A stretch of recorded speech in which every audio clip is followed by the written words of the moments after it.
agak lucu nih Netanyahu ya. Kenapa nih? Di saat dunia sepakat dan happy dengan jelang kesepakatan gitu. Kok cuma satu biji ini aja yang nggak setuju gitu ya. Oke. Satu pemimpin ini ya. Aduh. Kita sekarang membahas hal ini ya dengan narasumber yang ada di studio. Sudah hadir di tengah kita ada Mas Wibawanto Nugroho Widodo, pakar geopolitik dan keamanan nasional, sekaligus juga ketua Ikatan Alumni Departemen Luar Negeri, Ikatan Alumni Lemhanas ya. Oh iya. Oke, terima kasih Mas Wibawa sudah hadir di tengah-tengah kami. Ya, terima kasih. Juga ada Mbak Tia Mariatul Kiptiah, pakar hubungan internasional Universitas BINUS. Selamat pagi. Saya ingin ke Mas Wibawa terlebih dahulu. Mas Wibawa, tadi saya berdiskusi nih sama teman saya kan bilang, ada beberapa pemberitaan yang menarik sebetulnya. Seperti kayak Erdogan aja juga udah speak up nih terkait dengan jelang kesepahaman atau kesepakatan antara Iran dan Amerika. Lalu juga NATO katanya juga akan melonggarkan sanksi seperti itu. Banyak negara global merespon positif. Kenapa cuma satu ini aja yang enggak gitu loh Mas Wibawan? Iya, jadi ini kan Timur Tengah ini kan satu regional security complex ya. Artinya satu kawasan yang secara keamanan tuh terhubung satu sama lain. Jadi apa yang terjadi dalam di satu negara dengan negara lain itu mempengaruhi yang namanya ancaman, konflik dan dinamika politik satu sama lain. Itu poin satu tuh. Nah, sekarang karena Mas tadi bilang seluruh dunia, ini sebenarnya penting kalau sekarang diambil suatu proses perdamaian. Bukan satu yang namanya event menuju pada damai yang permanen, bukan. Ini baru dalam suatu proses. Apa ini semacam kayak? Ya ini namanya suatu proses, bukan suatu event pasti menuju perdamaian yang permanen. Artinya belum konkret-konkret. Ya ini kan baru MOU ya, dan bentuk implementasi adalah kerangka untuk menghentikan konflik, itu poinnya tuh. Nah, jadi ini peace process, bukan a sustainable peace ya. Masalah utama dari semuanya adalah restorasi trust strategis satu sama lain, terutama Amerika, Iran, dan Israel. Ya, kenapa ini penting? Nah, kenapa? Karena untuk mencegah perang regional, di mana everybody akan involved, baik itu Rusia, baik itu Cina, negara-negara Gulf, ya, juga Rusia, ya, Irak, Syria, Lebanon, ya, Israel, Amerika, semuanya involved. Yang kedua, ini akan menstabilkan harga energi karena faktor Hormuz. Ya, yang ketiga itu mengurangi ketidakmenentuan geopolitik tuh namanya. Karena ada 5 hotspot di dunia saat ini ya. 3 di Indo-Pasifik. Korea, semenanjung Korea, Laut Cina Selatan, Taiwan, China, Rusia, Ukraina, dan juga Timur Tengah. Kalau ini reda, satu paling tidak sudah termanage. Itu poinnya itu. Ya, gitu. Sisi positifnya juga banyak. Nah, sisi positifnya itu. Nah, itu kenapa tuh penting untuk dilakukan tuh. Nah, yang ketiga yang kita mesti lihat ya. Ini kan tadi kenapa penting. Nah, tapi ini semua ya Mas ya, ini masih rentan gitu loh.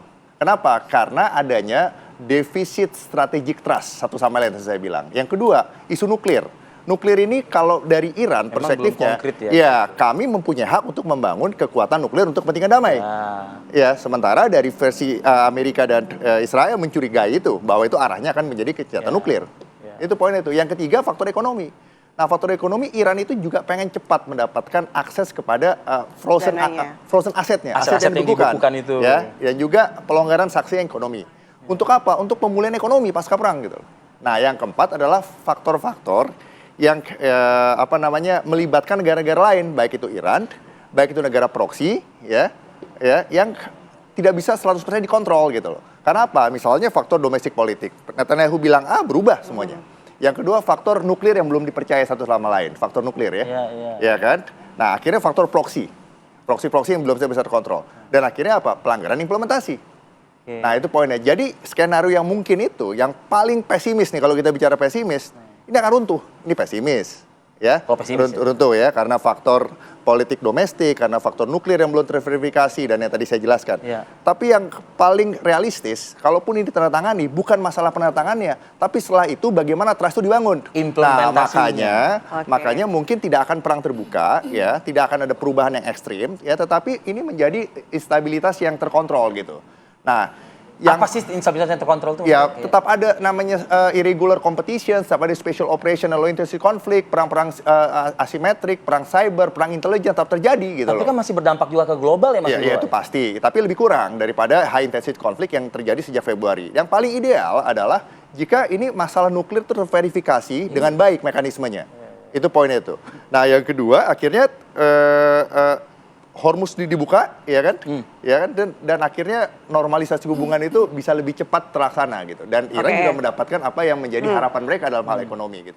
Nah, itu poinnya tuh. Nah, dari perspektif geopolitik global ya, Amerika itu ngotot harus sekarang jadi penghentian konflik itu. Kenapa? Itu menunjukkan kemenangan diplomasi dan leadershipnya di tingkat global. Oke lah, itu strateginya Trump lah. Sementara dari perspektif Iran, mereka juga tidak mau kelihatan kalah. Mereka itu sekarang mau ada pemulihan ekonomi. Setelah pemulihan ekonomi, akses ke dunia internasional. Dan akhirnya tekanan strategis ke mereka tuh berkurang gitu loh. Artinya para elit-elit pemerintahan Iran saat ini yang melakukan komunikasi dengan negara-negara di kawasan dan juga non-kawasan, itu juga bagian strategi juga gitu. Iya, bagian strategi juga. Makanya regional security complex di Timur Tengah ini ada perubahan. Perubahannya begini ya. Ini nanti ke depan ini yang menjadi poros keadaan atau center of gravity-nya bukan konflik Arab Israel, tapi Iran dan Persia. Iran dan Amerika. Yang kedua, peran Amerika tuh relatif menurun somehow, ya. Dan adanya hedging strategi dari negara-negara Gulf Country Council. Ya, karena kemarin mereka diserang juga gara-gara ini, mereka akhirnya juga baik ke Iran, baik ke Cina, baik ke Rusia, gitu. Yang keempat juga yang tadi Mas bilang itu Turki, Mesir, Saudi Arabia itu membuat poros sendiri. Ada juga poros sendiri. Nah, itu poinnya. Oke, peta baru terbuat lah ya, yang berarti akhir ya. ada munculnya special operation lawan isu konflik. Oke. Nah, itu poinnya tuh. Berarti ya ini jadi sudah dibahas juga ya.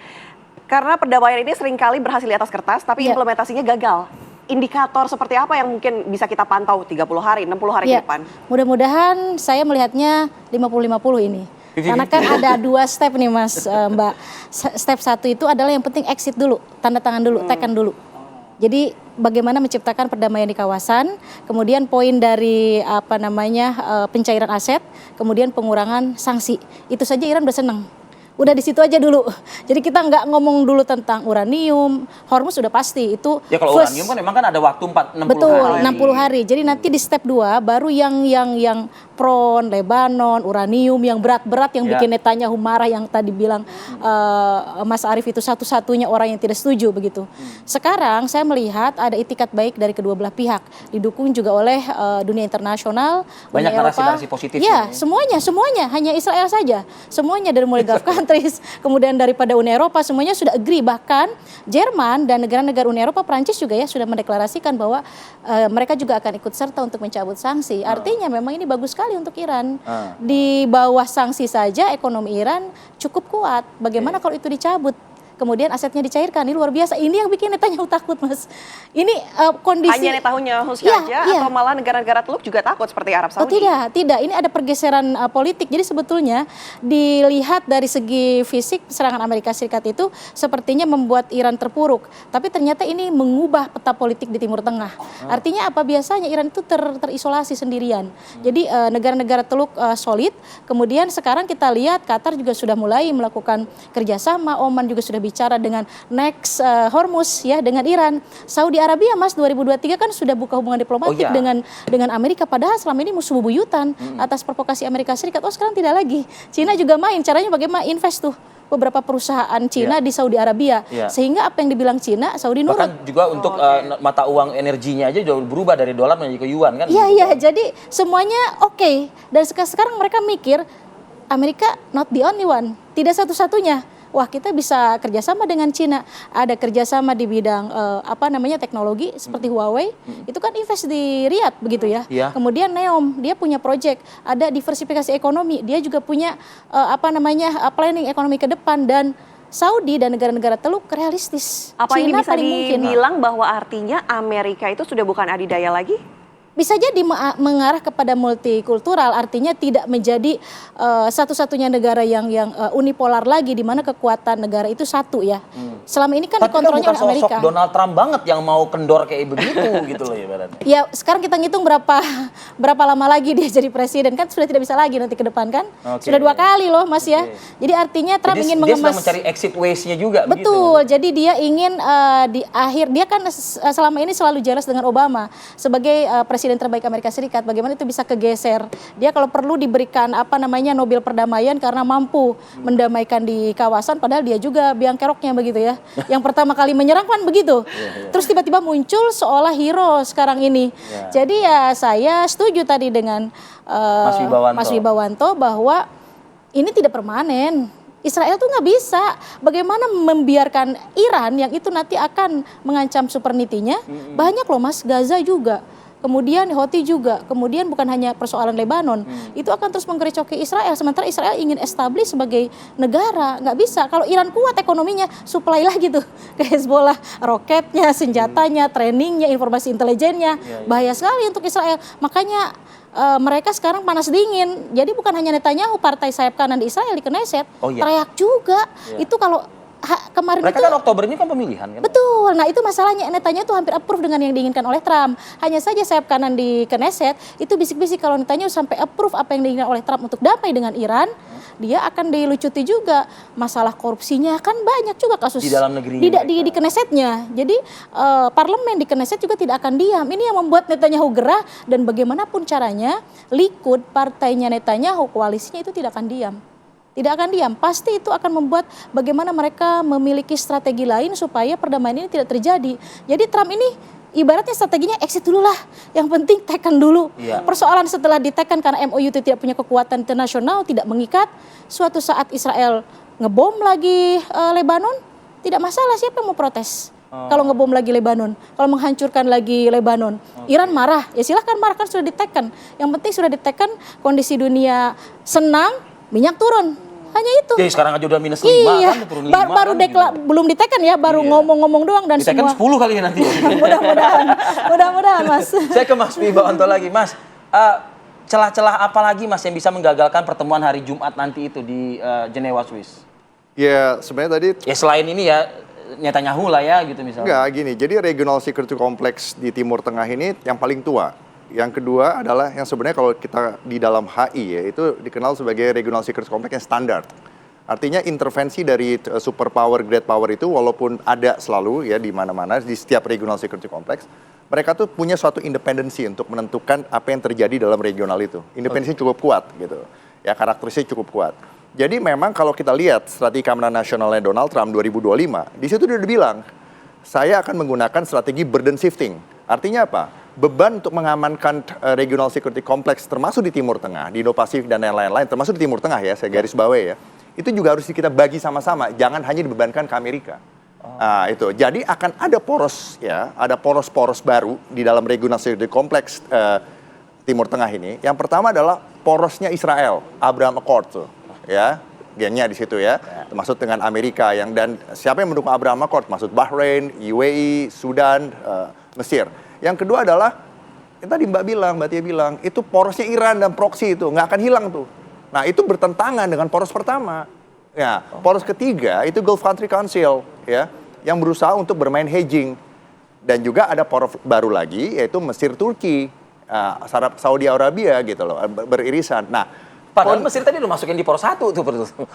Iya, makanya. Tapi kan ini namanya perimbangan kekuatan namanya tuh. Jadi regional security complex Timur Tengah ini akan dijaga dengan deterrence, dengan pendekatan realis, balance of power, diplomasi. Nah, tuh. Yang ketiga dengan pendekatan-pendekatan yang sifatnya perang intelijen, low intensity conflict gitu loh. Dinamika politik itu tidak akan berubah selagi masih ada masalah eksistensial. Itu tuh. Tapi sekarang perlu dilakukan tuh itu dikenal dengan pendekatan transactional based calculation that leads to transformations gitu. Jadi Mbak tadi dibilang, udah ini dulu satu step gitu loh. Memang leadingnya tuh transformations. Kapan tuh beresnya? Ya mungkin nanti by the end of the end time akhir zaman gitu. Nah, tapi artinya yang bisa kita lakukan di bawah jam hidup kita adalah berusaha mewujudkan perdamaian.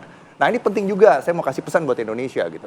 Nah kondisi stabilitas Timur Tengah itu, yang sekarang kita bisa lihat dengan adanya deeskalasi aja, itu harga energi itu udah turun tuh. Nah kita mau itu stabil. Nah perdagangan internasional juga lancar. Dan keamanan Indo-Pasifik lebih terjamin, yang beririsan langsung dengan Timur Tengah. Dan kepentingan Indonesia di Timur Tengah, masuk nggak hanya warga negara, investasi kita dan lain-lain ya, dan juga di Indo-Pasifik itu kan lebih terjamin poinnya tuh. Iya kan? Dan yang terakhir yang kita perlu garis bawahi, pertumbuhan ekonomi global tuh pasti berpengaruh positif terhadap pertumbuhan ekonomi kita sendiri.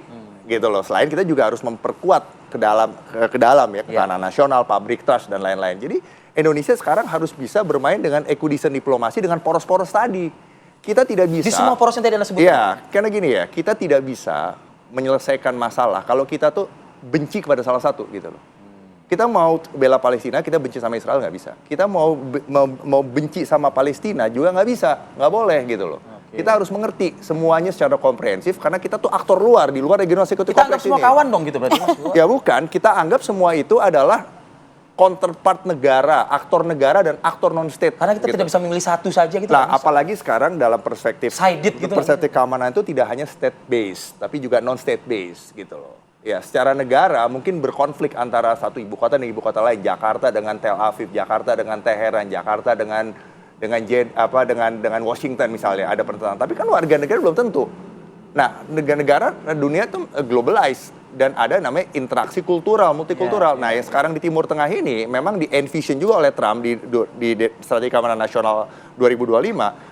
Dia tuh mewujudkan apa yang disebut tuh dengan multikultural tadi ya, multikultural society.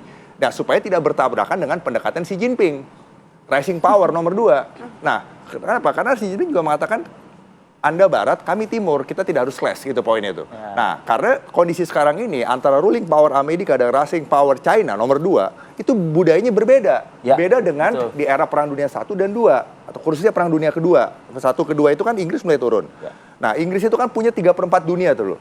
Nah, diambil oleh Amerika tanpa ada keributan.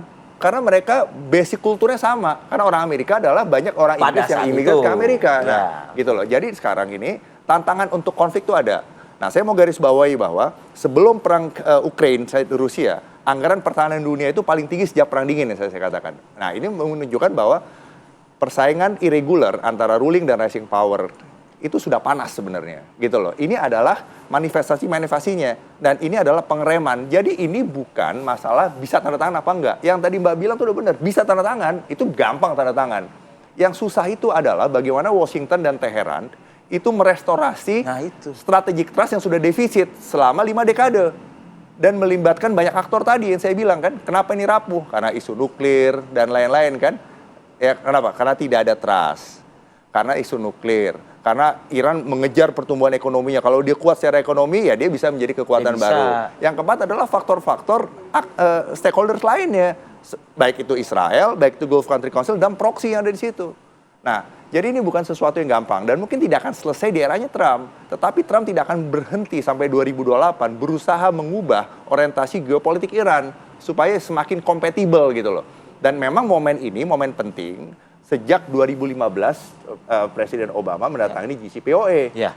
Joint Comprehensive Plans of Action. Dan sudah ada komitmen kan terkait dengan nuklir itu kan sudah ada di sini. Iya, tetapi kan itu dari satu pandangan kritis mengatakan bahwa itu salami slicingnya Iran. Artinya oke, untuk tujuan damai, step by step, tapi lama-lama meningkat kemampuannya gitu loh. Jadi itu tidak menulify, tidak Oke, kalau menghilangkan. gitu, Nah, kalau buat seberapa Israel, besar? Ha. buat Israel ya, buat Israel sekarang, Israel as a whole ya, yang di dalamnya juga ada orang Islam, Oke, ada Mas Bimo Arab. Bento, begini.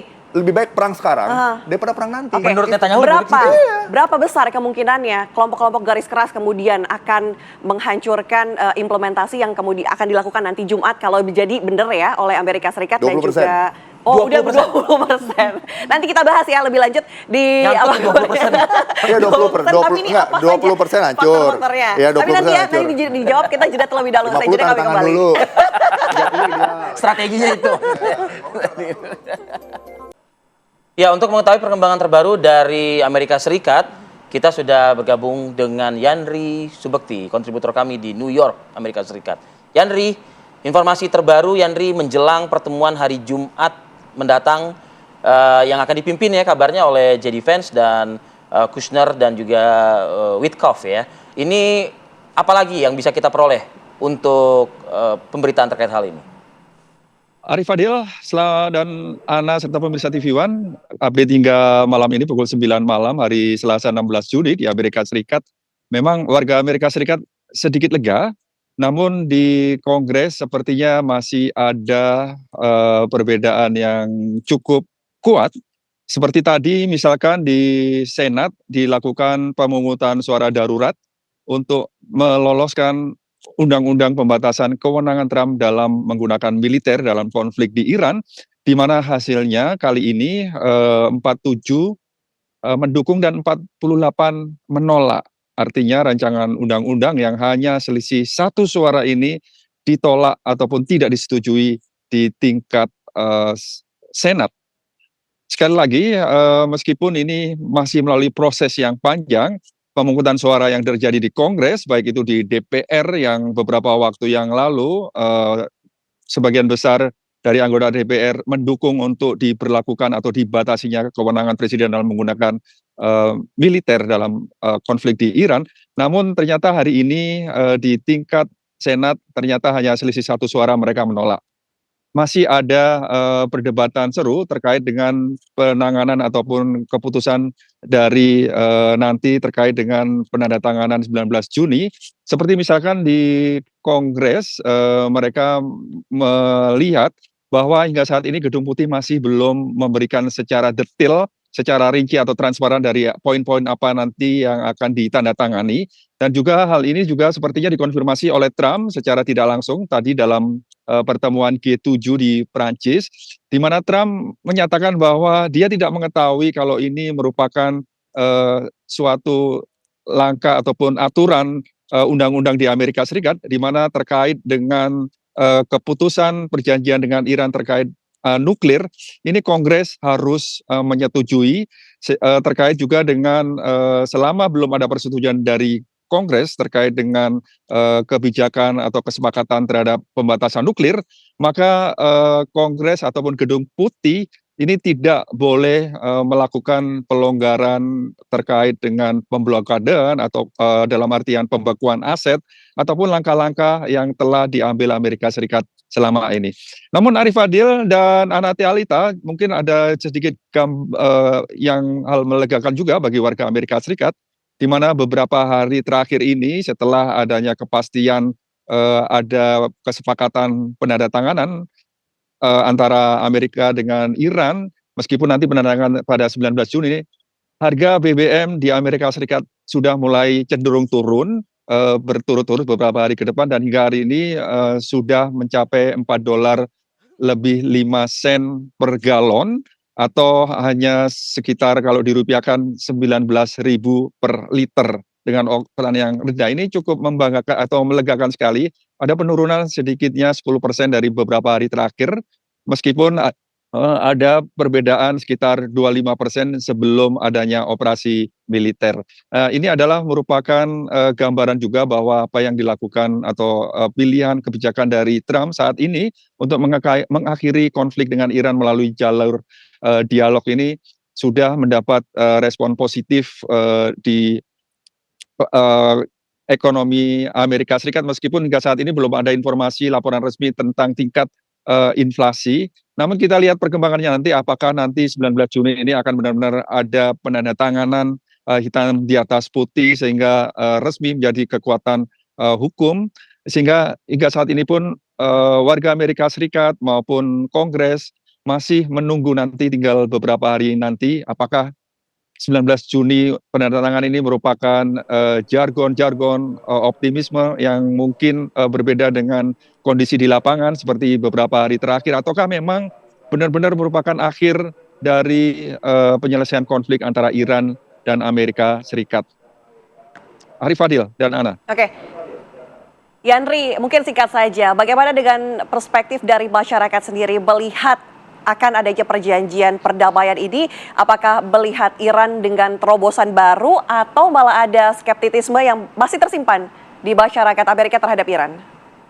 Iya, hingga saat ini memang warga Amerika Serikat ada kelegaan karena dipastikan tidak akan ada konflik operasi militer atau perang, sehingga sebagian besar dari mereka juga, warga Amerika Serikat merasa lega, kemungkinan tidak akan ada mungkin wajib militer seperti yang beberapa waktu beredar kabar anak-anak mereka yang memenuhi syarat diwajibkan untuk ikut militer karena adanya konflik berkepanjangan. Dan juga yang kedua yang jelas hingga saat ini biaya operasi militer kemungkinan juga akan bisa berkurang. Seperti diketahui operasi militer saat ini memakan biaya yang cukup tinggi.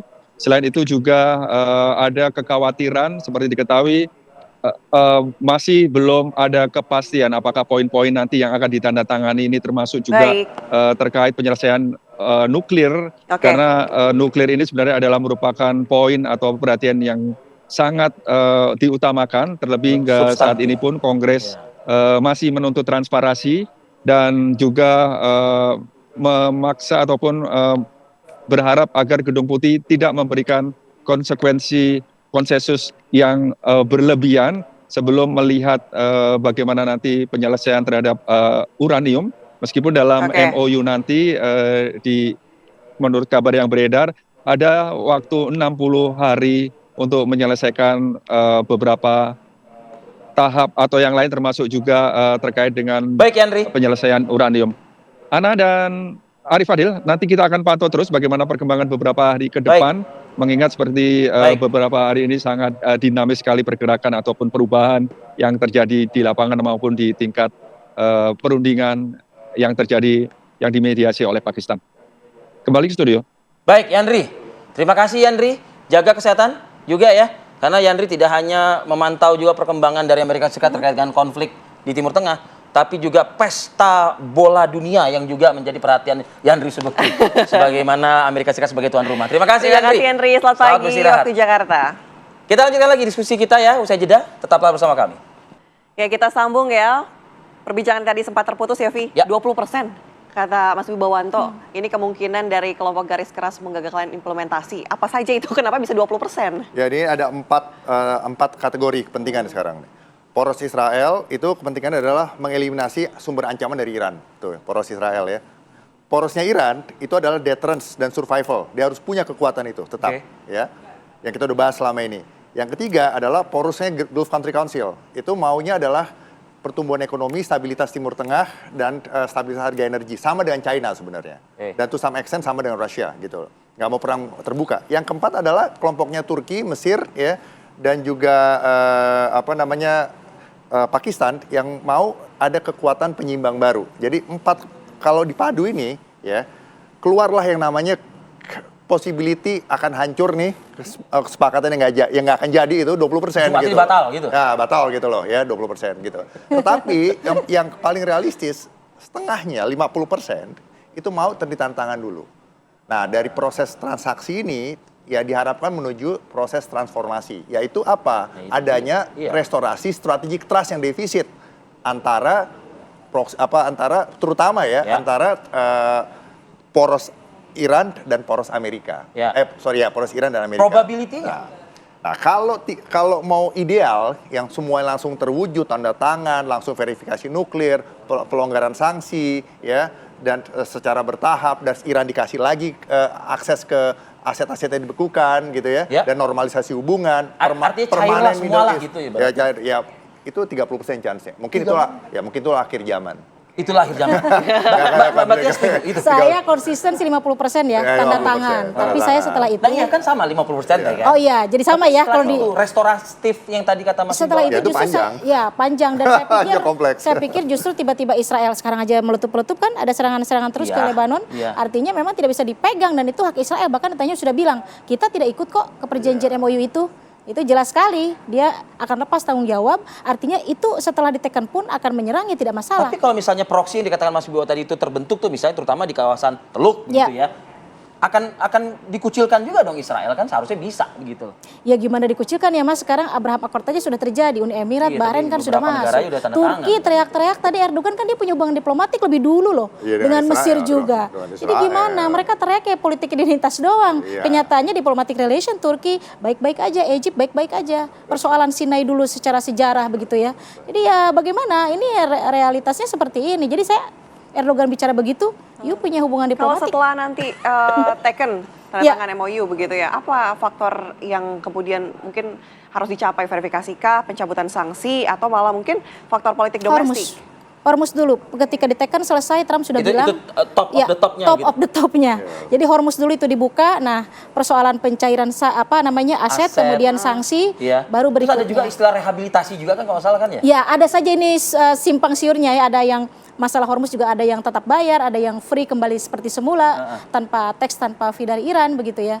Jadi ini masih simpang siur, tapi yang pasti yang menjadi prioritas itu adalah dibukanya Selat Hormuz. Nah, meskipun nanti dibuka, apakah nanti akan ada biaya-biaya lagi atau apa segala macam, itu lain masalah. Akankah merusak lagi? Nah, ya, gitu loh. Yang penting exit dulu, tanda tangan dulu, Hormuz dibuka dulu, sehingga jalur perekonomian global itu bisa. Saya awam nih Mbak Tia. Yang penting exit dulu. Exit untuk apa kalau misalnya ujung-ujungnya kembali lagi back to Kan itu kemarin terjadi ketika hampir mau ditandatangani, tiba-tiba Israel menyerang. hanya tidak hadir saja Irannya kan Iya, begitu menyerang ya. Lebanon, kemudian Iran marah lagi, narik lagi, sehingga Netanyahu kan nelpon Netanyahu bocor. Iya. Mas Yang dia, Arif dia dengar. agak marah. Marah, yuk gimana sih kan gitu. Iya, Nah iya, itu tuh hampir tandatangani. Jadi bukan kali pertama saja isu penandatanganan MOU ini terjadi. Oke. Ketika Lebanon diserang lagi, Iran marah, mundur lagi. Berarti harusnya sudah ada antisipasi dong supaya hal tersebut tidak terjadi lagi di MOU yang akan datang. Harusnya, makanya tidak diajak. Kalau diajak nanti dia sebelum terjadi sudah mengacau kembali. Netanyahu kaget ketika tidak diajak, loh tiba-tiba mereka mau tanda tangan. Kaget, sementara dia juga dapat tekanan kan di Knesset begitu. Jadi caranya Trump itu adalah antisipasinya adalah nggak diajak Netanyahunya. Kan sebelum-sebelumnya selalu diajak begitu ya. Kali ini Sebetulnya juga tahu juga itu Netanyahu nggak diajak, ya intinya Amerika secara tidak langsung memberikan saya kesempatan untuk tetap menjadi musuh di kawasan tersebut begitu loh. ya, Israel dengan Amerika itu tidak bisa dipisahkan, Mas. Amerika itu sudah harus establish sovereignty Israel. Mau Demokrat, mau Republik bohong sekali itu bilang bahwa Demokrat lebih soft, enggak. Jadi mereka sudah ada kesepakatan Nah, Obama siapapun. waktu memimpin kan Demokrat itu kan. Ya, tapi tetap aja kan Tetap bombardir aja. juga. Iya. Mau apapun bentuknya, siapapun presidennya itu sudah ada kesepakatan dengan Israel. Anda kita dukung siapapun kandidat yang menjadi kandidat presiden Amerika Serikat itu harus mensupport sovereignty Israel. Jadi akan tetap bestie begitu apapun yang Tetap, terjadi itu tetap. walaupun Tetap, itulah marahan lah. Timur Tengah itu disebutnya complicated dan kawasan yang tidak pernah tidur. Karena apa? Orang, aktor, non-state, dan state aktornya banyak Dibanding sekali. dengan hotspot lain tadi yang dimention oleh Mas Biwan, ini memang menjadi hotspot yang paling Timur Tengah, coba kita Indo-Pasifik, apalagi Laut Cina Selatan, Mas, iya, apalagi iya. kita di satu-satu Korea, ya. Korea. Sebenarnya Korea. Ya, flat aja ya. Taiwan, ada. China. Taiwan, China malah sekarang tapi ini semikonduktor ya. lebih Ya, ini. Rusia, Ukraine. Ya, Rusia, Ini Ukraine. Ini lebih karena aktornya itu yang bermain banyak. Taiwan, Cina malah sekarang kerja sama semikonduktor, Mas. Saling ekspor, saling bantu. Berapa Gimana? nabi udah dikirim ke sana untuk ingetin? Nah, itu dia. Nggak bisa. Timur Kalau Tengah nanti nggak bisa. pergantian kepemimpinan, resiko kesepakatan ini dibatalkan bagaimana? Pergantian kepemimpinan dari Iran katakanlah. itu kan rejim sistemnya itu wilayah El-Faqih, mullah. Kalau diganti mullah mujtaba dengan mullah lain sama saja selama mullah namanya. Jadi tidak akan pernah merubah keadaan. Teokrasi. Iran sistemnya adalah wilayah El-Faqih di mana kekuasaan di tangan mullah. Kemudian Amerika Jadi Serikat yang siapa? teriak di Amerika Serikat juga Iya, nggak ada Amerika apa-apanya Serikat, ya. Seorang siap- Reza Pahlavi pun juga nggak Nggak bisa, apalagi dia sudah ompong lah, sudah tidak ada kekuatannya Kan lagi. teokrasi Mas. satu demokrasi kan. Dan ini Timur Tengah tadi Mbak Tio udah bilang satu peluru nyasar itu impactnya strategis gitu. Oke. Gitu. Satu counter strike itu impactnya strategis. Itu saya bilang tadi bahwa walaupun chance 20%, Oke. tapi kalau itu occurred, nah itu impactnya menjadi besar. Ya. Artinya mengubah equilibrium gitu. Ya itu poinnya tuh. Jadi memang kita harus melihat bahwa konflik susah. ini tidak akan selesai. Oke. Ya, ini merupakan suatu proses panjang dan kompleks itu. Apalagi masih ada 60 Exit hari lah ya. dulu dengan 50% Ya, keyakinan itu kita. aja dulu. Dan kita yakin bahwa Selat Hormuz akan kembali dibuka begitu. Minyak turun dulu lah, Minyak Mas turun Arif dulu ya. ya. Itu dulu Nah, di aja. Amerika udah turun, Terus besok perang lagi. Indonesia turun ya. Mudah-mudahan. Optimis kita, Mudah-mudahan optimis. virusnya nular kayak ini. Kalau penyakit virus jangan nular, tapi kalau ini nular lah. Gitu. Baik, terima kasih Mas Mbak Wimanto, Tia, Mbak terima Tia, kasih, terima Mbak. kasih ya Sama-sama. sudah Ya, bergabung makasih, di Apa Kabar Indonesia Pagi. Mas Arief. Kita jeda terlebih dahulu pemirsa. Usai jeda kami kembali dengan informasi seorang pria yang diduga hendak mengambil barang di sebuah mobil terjepit kaca mobil setelah pengendara yang tengah istirahat di dalam mobil menyadari upaya pencuriannya. Saat lagi.